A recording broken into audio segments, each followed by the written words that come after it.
My name is Emily, and I'm 27 years old. Recently, my mother called me for the first time in nearly 3 years. She reached out because my sister and her husband are going through a tough time. Here's some context. The man who is now my sister's husband was once my fiancé. My sister, who's 23 and whom I'll call Kelly, ended up with my ex-fiancé, Jack, who is also 27. Jack and I had been together since college. After almost 3 years together, he proposed to me and threw a surprise party that night. I remember feeling on top of the world until about 2:00 p.m. that day. I decided to step out into the backyard to get better phone reception, and that's when I saw my sister and Jack. They were making out so passionately that it took them a few seconds to even notice me standing there. Completely shocked, I couldn't believe he would do this to me, especially after almost 3 years together and on the night of our engagement. When they finally noticed me, they quickly pulled apart, but it was too late. I ran to my car and drove as fast as I could to the nearest hotel. I was in complete shock, trying to process what I had just seen, hoping it wasn't true. Then I received a text from Kelly apologizing and saying she was in love with Jack. Apparently, this had been going on for a long time. I was in my hotel room when I got that text, and I broke down like never before. After that, Jack texted me too, saying pretty much the same thing. He told me that he had only proposed to me because he thought that if he committed to me, he could push Kelly out of his mind. Obviously, that didn't work, and it made him want Kelly even more. He said it wasn't about me, but it was about them. They just knew they were meant to be together. I was just a stand-in, a way for Jack to eventually meet Kelly. I stayed at the hotel for a few days, trying to pull myself together. I was still feeling lost and trying to convince myself that this was just a bad joke life was playing on me. After almost 5 days, I finally went back home because I needed to get my things and go back to work if I didn't want to get fired. When I got home, I realized that my family had been staying with Jack, all under the same roof, waiting for me to return. It might have been touching if it weren't for the reason I left in the first place. Everyone had been trying to text me and get a response from me nonstop after I disappeared, but I hadn't answered a single one of those messages. So when I finally came back, there was a lot of chaos. Everyone made sure to hug me and tell me how glad they were to see me. Even Kelly had the nerve to come up to me with tears in her eyes and give me a big hug. When she saw me, I was too shocked to even react and just stood there silently while everyone crowded around me. Finally, when things calmed down, I cleared my throat and told them that I was only back to get my things and move out for good. Jack had been standing there quietly until that point, but when I said I was leaving, he announced that I didn't need to go because he had already packed his stuff and was moving in with Kelly. Now that everything was out in the open, my family, including my parents, my aunt, and my dad's youngest sister, who has lived with us since her husband passed away, had big smiles on their faces. There was nothing to smile about, at least not from my perspective. Kelly stood next to Jack, looking at me sadly but still smiling. I couldn't take it anymore and asked my family what on earth they were smiling about because, as far as I could see, there was nothing to be happy about. I was upset because Kelly had just broken up my engagement and taken away my boyfriend of almost 3 years. There was nothing funny or sweet about it. My mother spoke up and told me that they couldn't change the past, but they could accept the future. They believed that the future had Kelly and Jack together, and even though the relationship started with cheating, they felt sorry about it, but wanted me to understand that this was for the best. Kelly apologized for taking my boyfriend, saying she couldn't help falling in love with him. She wished she had told me earlier so I didn't have to find out this way, but she said they were deeply in love and wanted to spend their lives together. Then they kissed right in front of me, and my mother even wiped a tear from her eyes. I snapped and told them that this wasn't something to be sentimental about. What they were doing was disgusting. To my surprise, my family got annoyed with me and said I was being bratty. Instead of being happy for my sister, they thought I was making it all about myself and didn't approve of my behavior. I was shocked by their attitude and told them all to get out of my house. I couldn't understand how they were defending Kelly and Jack while making me look like the bad guy, acting like I was overreacting. My father stepped in and told me not to act like a child because things like this happen, and I should just accept it.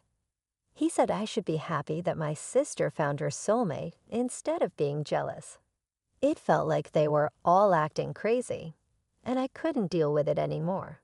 So I said screw it, went to my room, packed some of my things, and left again without talking to them or listening to what they had to say. Even as they called my name and told me not to go, I didn't have anything left to say to them because it was clear that they cared more about Kelly and her happiness than about me or what was right and wrong. They were so focused on justifying what Kelly had done that they completely forgot that I had real feelings too. After that day, my family tried to contact me several times, but I never responded because I didn't think I owed them anything. A couple of weeks later, I even received an invitation to Kelly and Jack's wedding, which I obviously declined. All the friends that Jack and I had in common also declined the wedding invitation to support me, and even a few relatives who knew the truth stopped interacting with my family after they learned how I had been treated. It's been 3 years, and I've cut them out of my life completely. They occasionally try to get back in touch by wishing me well on my birthday or New Year, but I always ignore them. I never blocked any of them, though I did remove them from my friends list. Since I have a public account, they could still see what I was up to, which is what I wanted. I wanted them to see that I was living a great life and let them feel jealous. It was a bit petty, but it was the least I could do after how they treated me. Until recently, I had no idea what they had been up to in the last few years. About 5 days ago, my mother called me from a number I didn't recognize. When I answered and realized it was her, I tried to hang up, but she begged me desperately for a chance to talk. She sounded so upset that I agreed to listen for a couple of minutes because I couldn't ignore her completely. She told me that Kelly and Jack had started a business a couple of years ago, but it was failing badly. Their investors were backing out because the business wasn't making any profit.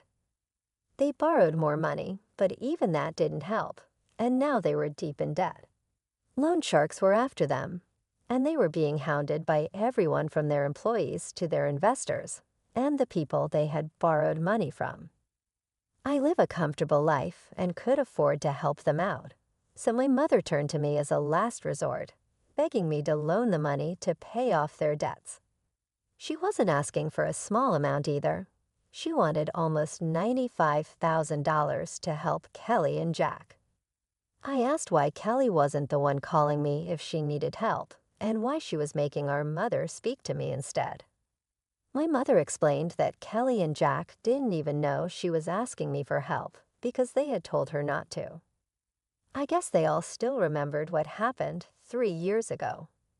Kelly didn't want me to know about their situation and wasn't ready to take help from me, but my mother didn't know anyone else who could give them that much money quickly. A couple of months had already passed, and Kelly and Jack were struggling even to put food on the table. My parents and Jack's family were helping as much as they could, but it wasn't enough. They had their own futures to think about, especially since most of my family, including Jack's parents, were retired. That's why my mother, with no other options, had called me to ask for help. I could afford to help them, but I really didn't want to. Kelly was right not to contact me for help because they lost the right to ask anything of me the day they cheated on me. I told my mother that I couldn't help them, and even if I could, I wouldn't. She sounded very upset and told me I was being cruel and needed to think about my family.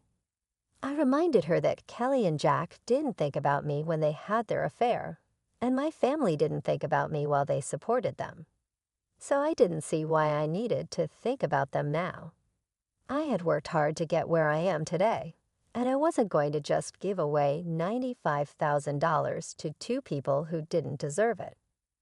My mother started crying on the phone, saying she never expected me to grow up to be so selfish, and claimed that my sister and her husband would end up in big trouble if I didn't help them out. I told my mother that it was unfortunate, but I couldn't help them, and then I hung up. Since then, she's been sending me text after text, almost every hour, begging me to reconsider and think about my sister. She keeps saying that this isn't the time for petty revenge, and that Kelly is in serious trouble. She warns that if I don't help her now, I'll regret it in the future. My mother is acting desperate, and I don't know what to say to her because I don't want to feel like the bad person here either. Am I wrong for not helping my sister financially after she stole my fiancé 3 years ago? Update: I finally blocked my family. I hadn't done that earlier because first I wanted them to see what I was up to and feel jealous, and second, because I thought cutting them off completely might be something I'd regret if something bad happened to them. But now I don't care anymore. I should have removed them from my life 3 years ago. Keeping them around this long was the real petty thing I did. Refusing to help my sister now isn't petty. It's just the logical thing to do. They've already wasted so much money, and I'm sure that even if I gave them the money now, they wouldn't be able to pay it back. $95,000 is a huge amount, and even though I'm doing well financially, that doesn't mean I can just give away that kind of money without expecting it back. If it were a close friend I was helping, I would still expect to be repaid. But these are people who are close to me, and they're definitely not my loved ones. I can't expect them to pay me back, so there's really no reason for me to help them out. It's as simple as that. I talked to a few of my friends about this to get their opinions, and they agreed that I did the right thing by refusing to give them the money, not out of revenge, but because it's completely impractical and foolish to expect me to help the very people who betrayed me in the past. Anyway, my mother is now blocked, and she can't contact me to guilt-trip me anymore. I have nothing to worry about, or at least that's what I thought. Update 2. Hi everyone. Something really big happened today. I was at work when I got a call from my neighbor. She told me there was a couple outside my house screaming for me to come out and talk to them. My neighbor said they seemed pretty crazy and had been yelling at my door for about an hour, refusing to leave. I asked her to describe them, but deep down, I already knew who it was. When she described them, it just confirmed my suspicion. It was Kelly and Jack. My neighbor insisted that I'd come back home to deal with them because she didn't think they were up to any good. Given that it was Kelly and Jack, I knew she was right. So I thanked her and immediately started driving back home because I couldn't risk them getting into my house. Luckily, I got there in about 20 minutes and caught them in the act of trying to break into my house by picking a lock on my door. I pulled up in front of my house and demanded to know what they thought they were doing.